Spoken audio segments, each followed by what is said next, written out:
Guys, the Las Vegas Aces are looking a whole lot lighter after some of these trades and free agency signings that have happened. And guys, it's leaving the bench to look a little sparse. Breaking news. The Las Vegas Aces just lost half their roster, 2 top assistant coaches, and their general manager, all in a single offseason. If that's not a red flag, what is? The Las Vegas Aces, the team that revitalized the modern day super team in the WNBA. They went from dominating the league, is now the team that did not live up to expectations this year, and is a team that's one by one falling apart in front of our own very eyes. Breaking news. The Las Vegas Aces just lost half their roster, 2 top assistant coaches, and their GM, all in one offseason. If that's not a red flag, what is? But wait, there's more. Add a pending lawsuit and whispers of shady under-the-table deals, and you've got a full-blown meltdown.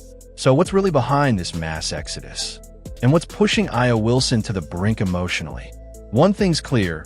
What happens in Vegas isn't staying there this time. Buckle up, because it's about to get real. So, for all Aces fans, it's over.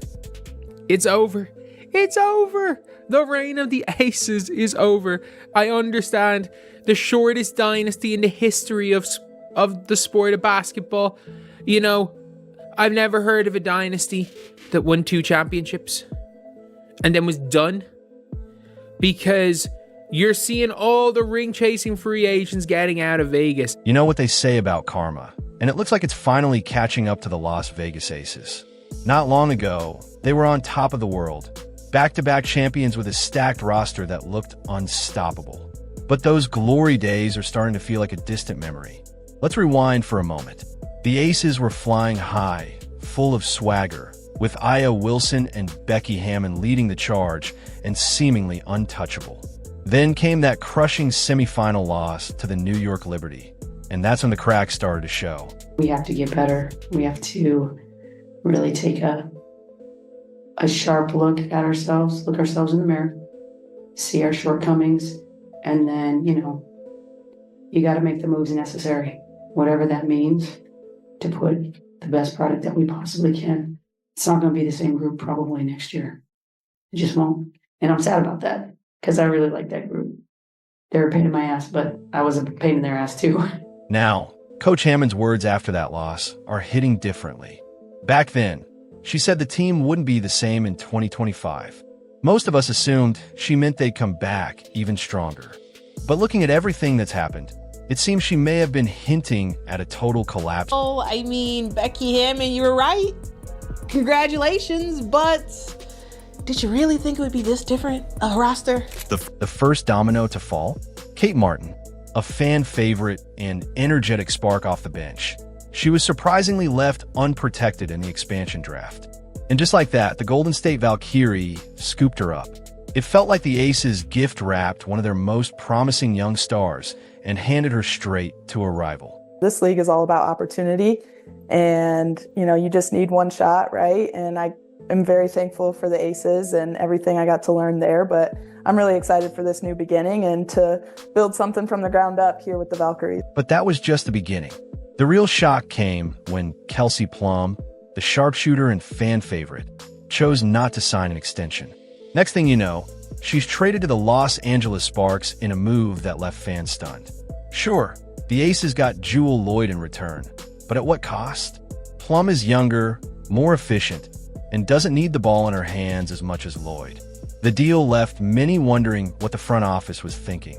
For the Las Vegas Aces include 2 heavy hitters off the bench and 2 former 2023 and 2024 Sixth Players of the Year. And let's talk about that bench, the one that was supposed to be the Aces' secret weapon. Well, it's not much of a secret anymore because there's barely anyone left.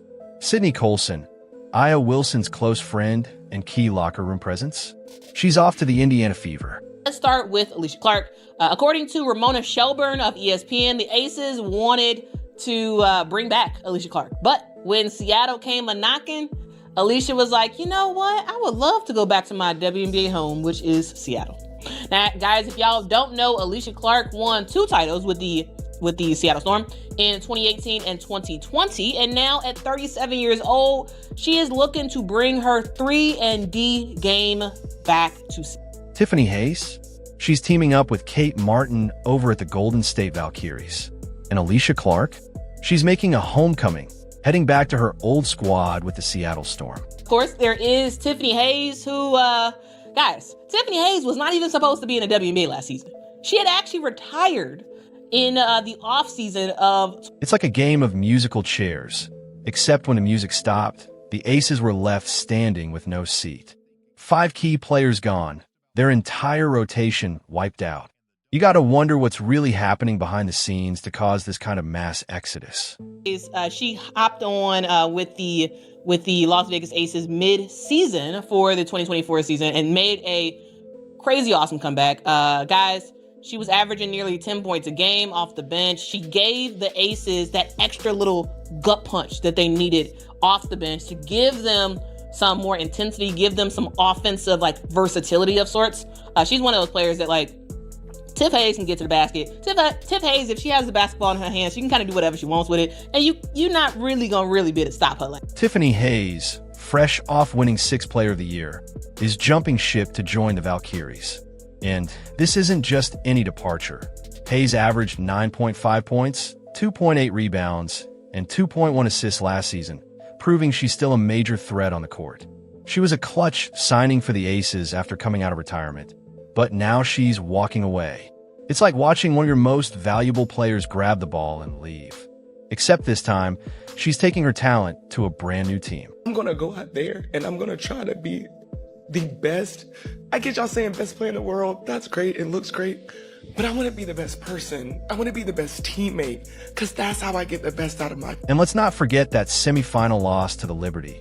It wasn't just a tough game. It was a serious wake-up call.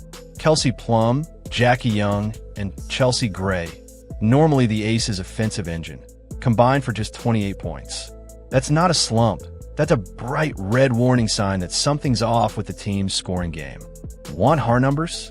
The Aces have lost around 40% of their total scoring from last season. That's not a dip, it's a nosedive. It's like watching a high-wire act suddenly realize there's no safety net below. So what's really fueling this mass departure? Is it the rumored locker room drama? Whispers about Aya Wilson's ego outgrowing the team? Or is there something deeper, something rotting at the core of what was once the WNBA's model franchise? There is a huge thing that you all have to keep in mind is that the Las Vegas Aces do not have a GM right now. They let go of their GM a couple months ago, and they have not put anyone in that place. And so, hey, Nikki Fargas and Becky Hammon are trying to make some wonders without an actual. One thing's clear: this isn't just a rough patch for the Aces. It's a full-blown crisis. They're not just losing players; they're losing their identity. The dynasty that once looked unstoppable now feels as fragile as a house of cards in a Vegas windstorm. And Aya Wilson? Judging by her emotional posts on social media, she's taking it hard. You have to ask, could this be karma catching up? All the swagger, the cockiness, the showboating, maybe the basketball gods decided it was time for a dose of humility. Just when it seemed like things couldn't get worse, the real drama was happening behind the scenes. The front office that was once the envy of the league, it started to look more like a ghost town. So what's really driving this mass exit from top to bottom? WNBA's newest franchise, the Golden State Valkyries, have named Natalie Nakase as their first ever. Let's start with the ousting of general manager Natalie Williams. The official line? A vague front office restructuring. The reality? It's been months, and the Aces still don't have a new GM. It's like running a team without a point guard. Who's calling the shots? Nobody seems to know, but here's where it gets even juicier. Word is Becky Hammon might be eyeing a power move. Rumors are swirling that she's pushing for a dual role as both head coach and general manager, just like her old... Chicago, as we just said, has Tyler Marsh as their head coach. If you thought the coaching staff was staying put, think again. Becky Hammon's top assistants have already packed up and moved on. Natalie Nakase, once a crucial part of the Aces bench, is now making history as the first Asian American head coach in WNBA history with the Golden State Valkyries. A big win for her, and a major loss for Vegas. Also an assistant for the Las Vegas Aces. So that's caused a lot of back and forth because they've had two now assistant coaches leave. Natalie Nakase is now the head coach of the Valkyrie. Not to be outdone, Tyler Marsh has jumped ship too. He's headed to the Chicago Sky. And if you've been keeping up with the WNBA, you know the Sky aren't exactly cruising smoothly either. So, is Marsh leaving one sinking ship just to hop on another? Only time will tell. What is going on in their locker room? Like, this Aces team is falling apart. This is not a coach that I would want to play for. With no GM in place and a coaching staff gutted faster than a fish at a sushi bar, the Aces are starting to look less like a powerhouse and more like a team in disarray. You got to wonder what's really happening behind those flashy Vegas lights. The old saying goes, what happens in Vegas stays in Vegas, but not this time. The Aces' dirty laundry is out in the open, and it's messy. From discrimination lawsuits to coach suspensions, this team's got more drama than a full-on soap opera marathon. On top of that, the league is investigating the Aces for potential salary cap circumvention. Back in May, the Las Vegas Convention Authority gave each of the players an additional $100,000 to basically be active in the community. Let's talk about the elephant in the room, the De'Erica Hamby lawsuit. This isn't some minor dispute. These are serious claims of discrimination and mistreatment. Hamby says she was poorly treated after her pregnancy and that the Aces management failed to support her during that time. That doesn't exactly scream championship-level organization, does it? The WNBA clearly agreed, hitting the team with a record $500,000 fine and stripping them of their 2025 first-round draft pick. That's not a slap on the wrist. That's a knockout punch, especially for a team already struggling with a gutted bench and a shaky future. Breaking news came down, so we have to discuss it. This is what we do here. We're talking about the Indiana Fever making yet another move, Alicia, because they're Thanos right now and they're collecting all the Infinity Stones. Just when you think things couldn't get worse, here come the whispers of under-the-table player benefits. The league is now investigating whether Aces players receive perks that weren't properly reported. Call it what you want, but to most fans, that sounds a lot like cheating. And if there's one thing sports fans hate more than losing, it's cheating. This isn't just about a few missteps or bad decisions. It's starting to look like a culture problem, one that runs from the top down. The Aces have gone from being the WNBA's golden child to its problem child in record time. Now compare that to what's happening in Indiana with the Fever. They're not just swapping out players, they're rebuilding from the ground up and making all the right moves. I am ready to proclaim the Indiana Fever as your WNBA champ. After years of rebuilding, the Indiana Fever are finally turning the corner. And it's no accident. Their resurgence is being carefully crafted by a strengthened front office. It started with the return of Kelly Krauskopf as team president, a key figure in the franchise's earlier successes. That move set the stage for a bold offseason. Then came the hiring of league veteran Amber Cox as GM, bringing deep expertise in player development and team building. And to top it all off, they brought back Stephanie White as head coach, someone with championship experience who knows the franchise inside and out.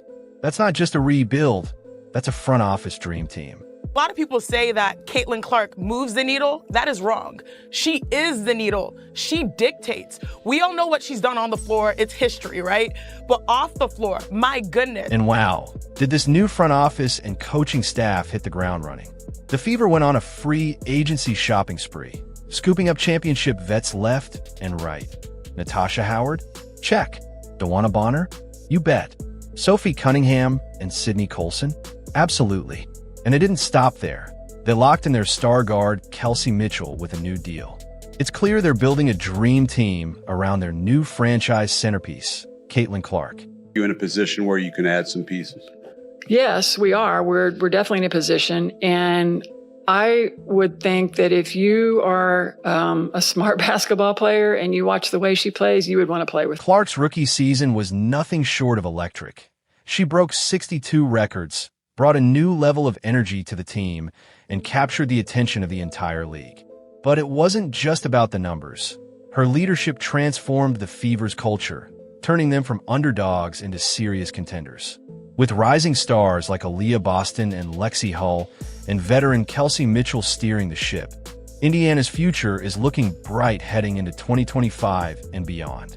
Their focus on long-term growth, team chemistry, and a supportive environment stands in sharp contrast to the chaos surrounding the Aces. Word around the league is that Indiana's revamped front office and Clark star power are making the Fever one of the most attractive destinations for top talent.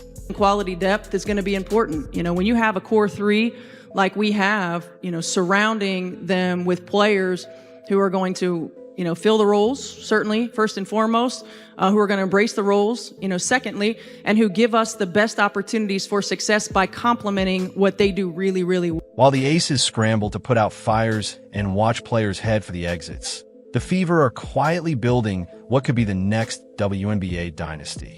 They're not just making moves, they're making smart, strategic ones. They're creating a culture where players feel valued, supported, and genuinely want to be. And you have to wonder, could this be the real reason behind the mass exodus in Vegas? Maybe players are taking one look at the drama, the controversies, and deciding they'd rather be anywhere else.